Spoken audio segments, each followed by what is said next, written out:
Have you ever had one of those moments where your world splits in two? There's the life before, and then there's everything after? That's what happened to Sloane Crosley. One minute, she's writing essays and getting through the daily chaos of life, and the next, she's staring down a loss that completely rewires her emotional GPS. And it wasn't the kind of grief that builds slowly with time or illness. This was a lightning strike moment, a call, a sentence, one event that changes everything. So what did Sloane do? She wrote about it in a book called Grief is for People. But this story isn't only about grief. It's about friendship, the kind that shapes your adult identity. It's about denial, weird emails, late-night ghost theories, and trying to make sense of things that don't make sense. And somewhere buried in all of that, it's about how people keep moving when the person who knew them best is suddenly gone. So, let's go back to the beginning. Sloane Crosley had a best friend named Russell. They worked together at Vintage Books, where Sloane was the publicist and Russell was the flamboyant and fiercely intelligent editor. Think office friends, but turned real-life soulmates. The kind of connection where your work becomes your world, and the people in it become your everything. Russell wasn't just funny.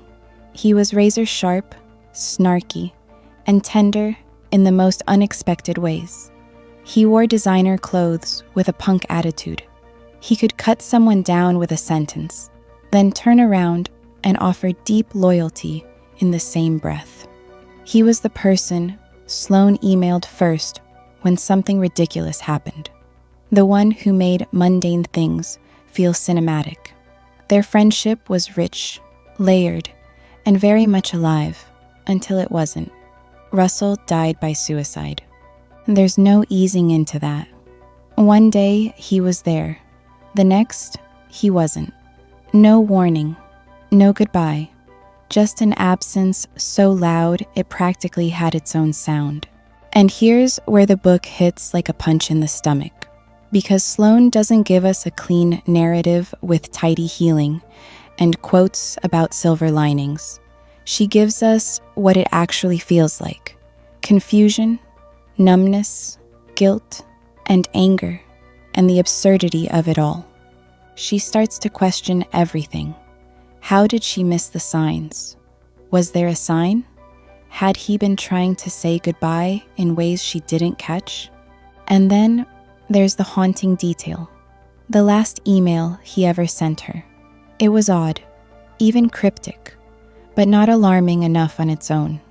At the time, it read like Russell being Russell. But afterward, it became a spiral of what-ifs. Could she have stopped him? Did she fail him? And here's where this story becomes weirdly universal. Because maybe you've been there. Not with suicide, maybe, but with a moment when someone left, and you were left holding a puzzle with pieces that suddenly no longer fit. Sloane takes us with her through all of it. The surreal moments where grief makes you feel like you're floating outside your own life. The unhinged phone calls, the dreams, the inability to listen to music without sobbing on the subway. The way your friend group shifts to include this quiet, shared wound that nobody quite knows how to name. At one point, she compares grief to getting stuck inside a washing machine. You're spinning, soaked, and unsure which way is up, and everyone around you just keeps living. Here's where things get even messier. In the midst of her grief, Sloane gets tangled in a completely different crisis. A burglary. Her New York apartment is robbed, and her belongings, including her computer, are gone. Suddenly, she's mourning a person and trying to recover from a break-in. These two events start to blur together in her mind until the grief, the theft, the fear, they all become part of one huge emotional overload. But that's the thing about grief. It doesn't wait for a convenient moment. It piles on. It doesn't respect your deadlines, your rent, or your inbox. And grief doesn't follow a 5-step program. In fact, Sloane makes a point to reject that idea entirely. She doesn't move neatly from denial to acceptance. Instead, it's a constant, looping, disorienting ride. There are days she's fine, even laughing, and then a word, a smell, a memory, and boom, she's back to square one. She tries all the classic coping mechanisms. Therapy, yes, but also distraction. She throws herself into work. She travels. She dates. She tells stories. But there's a hollowness under it all. Russell's absence isn't just sad. It's disorienting. Like someone moved the floor. She wonders if he knew how much she loved him. She worries that maybe she said the wrong thing, or not enough things. And when someone dies by suicide, those questions don't fade. They multiply. She also tries, unsuccessfully, to avoid the cliches of mourning. She doesn't want to write a eulogy full of platitudes. She doesn't want to post a photo with some inspirational quote. She wants to scream. She wants to know why. But grief rarely gives answers. It just echoes. Now here's something important. The book captures that most stories about loss skip the performance of grief. Sloane talks about how weird it feels to grieve in front of others. Should she cry at work? Should she mention it on a date? Should she tell the barista why she looks like she hasn't slept in days? There's pressure to be devastated, but also pressure to bounce back.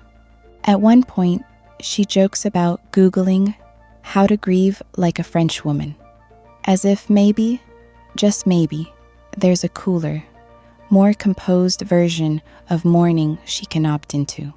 But of course, there isn't. And that's the quiet brilliance of this book. It lets us see that grief is clumsy, weird, and inconvenient. It shows how it lives in small moments, the way you hesitate before deleting a number, or how you can't bear to hear your friend's favorite song in a store. There are 3 core truths the book reveals about grief, and they're worth writing down. 1. You don't get closure.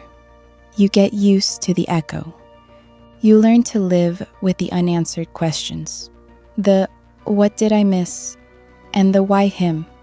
become background noise you carry with you. 2.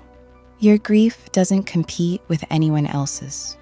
Just because others have lost more, spouses, parents, children, doesn't make your grief less real. A best friend is a lifeline. Losing that is losing part of yourself. 3. People won't always know how to support you, and that's okay. Sometimes they'll say the wrong thing. Sometimes they'll say nothing. The ones who stay, even when it's awkward, are the ones who matter. As Sloane moves through the fog of loss, she realizes something deeply human.